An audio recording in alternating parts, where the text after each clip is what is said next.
NewsX is running a campaign inviting voices from around the world for comments on how India can fix its education problem, perhaps drawing examples from other countries. Today, we are being joined by Narendhar Sunkisala. He is a Senior Account Director, SAP, Australia. Thank you very much for joining us. And as we have seen unprecedented protests in the past few days in Delhi, how do you think the situation could have been avoided or better managed? You have also given competitive exams in India. How has your experience been? See, first of all, the way the examination system currently prevailing is not up to the standard, right? When you compare to the Western world, where the exams for where the competitive exams can be taken on any day. For example, take GRE, GMAT, or other competitive exams. A student can prepare himself, take his identity proof, walk into a center by booking a slot, and give the exam. Right, that gives a fair chance for the students. At the moment in India, the way the exams work is it only happens on a set day, and there's a lot of distribution that happens. Right, the question papers are printed, then they are transported from across all over India. So there are enough chances for papers to leak. So my recommendation is to go for adaptive testing. So in adaptive testing, the questions are not standard. There's a question bank of thousands of questions, and the questions keep coming based on the student's IQ level, right? So there's no set question paper.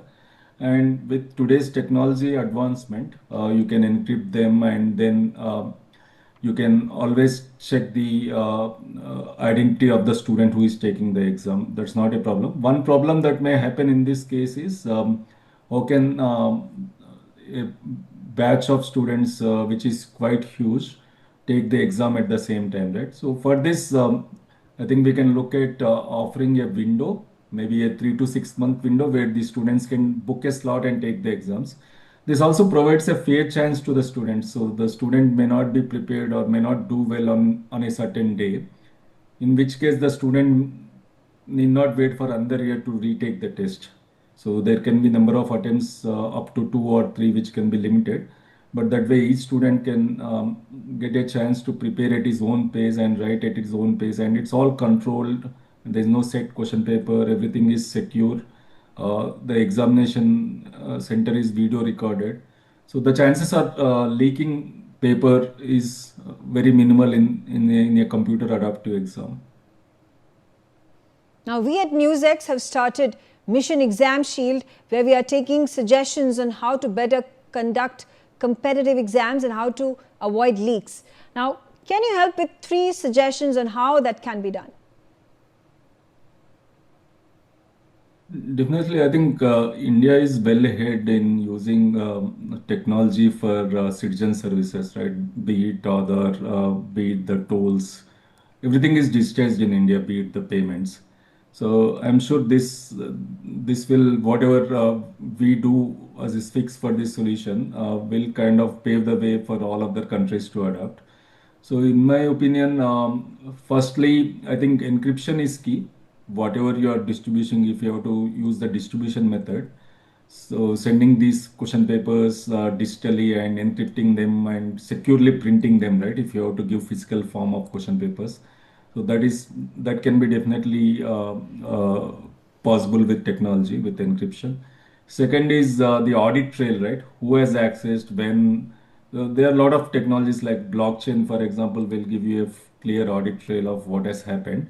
So that can be leveraged as well. Finally, I think no, I think in terms of access to computers and laptops and all of this, pretty much every year 11, year 12 student will have access to those. So conducting exams in a computer adaptive manner will not be an issue.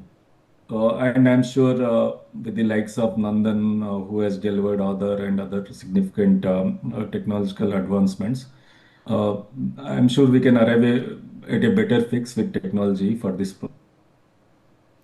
The government has also announced a task force on exam reforms, which will be led by Nandan Nilekani. What do you think this task force should do next? So, I mean, There will be already, I think, some weightage. I'm not sure currently, but in the past there was weightage for the internal exams with say let's say 30% for what you study all through the year, right? For example, where I live in Australia now, the students in grade 12 are continuously assessed with exams in year 11 and year 12. So whatever assignment they submit, that carries a weightage of up to 50%, right? And the final exam is only 50%.